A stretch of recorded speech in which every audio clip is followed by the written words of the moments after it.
Saya? Abang Jeff tu handsome kan? Memang handsome.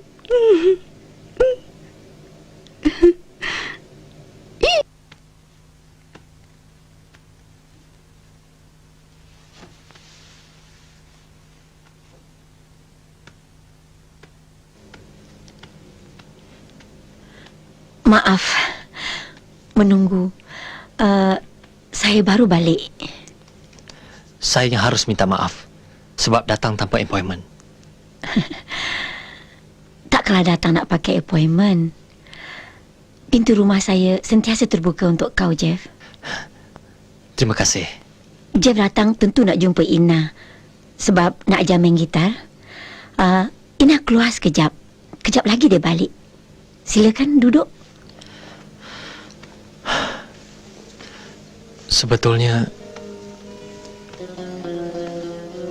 Sebetulnya saya datang bukan kerana Ina.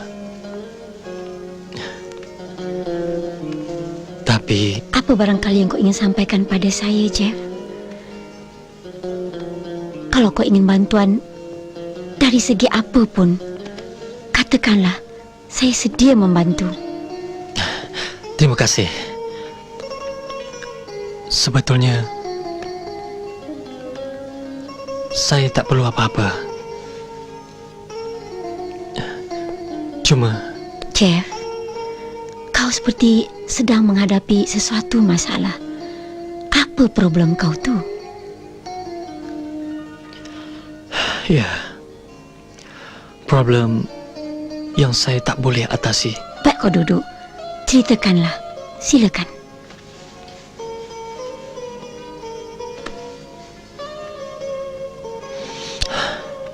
Lebih baik tidak usah saya katakan. Biarlah saya simpan pada diri saya sendiri. Tak mungkin Datin akan mengerti perasaan hati saya. Apa maksud kau, Jeff? Assalamualaikum. Waalaikumsalam. Dah balik. Hai, Mama. Ina. Hai. Abang Jeff. Hai. Ina, Abang Jeffrey kau ni hinggakan putus asa menunggu Ina balik lambat sangat. Ya, Ina. Abang boleh ajar. Tapi sekejap saja tau. Sebab abang ada hal. Mari kita mulakan. Okey. Macam mana kalau dekat halaman rumah? Dekat sini tak sedap lah. Panas. Ya? Okeylah. Nanti Mak suruh Jah hantarkan kuih dan minuman, ya. Jeffrey, kata nak cepat. Jomlah.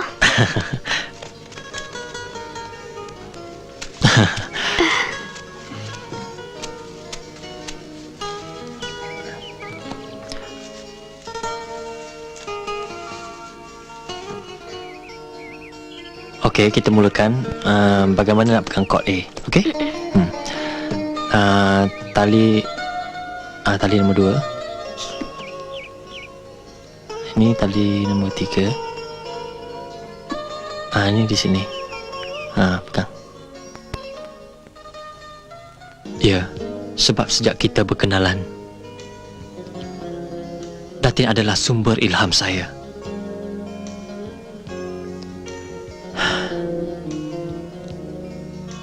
Maafkan Jeff sekiranya bertindak berani atau kurang ajar terhadap Datin. Dan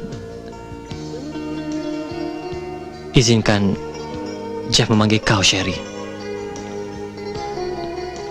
Dengan nama itu, Jeff rasa jurang pemisahan begitu besar antara kita. Terserahlah. Apa sangatlah pada gelaran. Asalkan kau selesa, panggillah saya Sherry. Malahan saya rasa itu satu penghormatan buat diri saya. Terima kasih. Ya.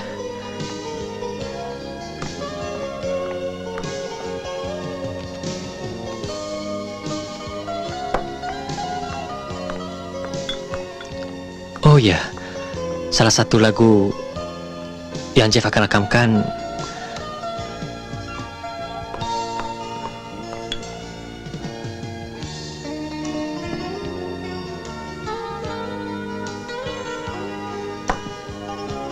Terima kasih. Terima kasih. Ialah lagu yang Jeff nyanyikan sewaktu Sherry datang ke night club dulu. Masih ingat lagi tak? Seni kata itu khas Jeff tujukan untuk kau, Sherry. Begitulah perasaanku terhadapmu. Jeff, saya sebenarnya... Jangan. Jangan. Aku tidak mahu kau menjawab walaupun sepatah pun. Biarlah kau membisu. Aku tidak ingin penjelasan atau jawapan. Yang penting, kau dapat mengerti bagaimana perasaanku.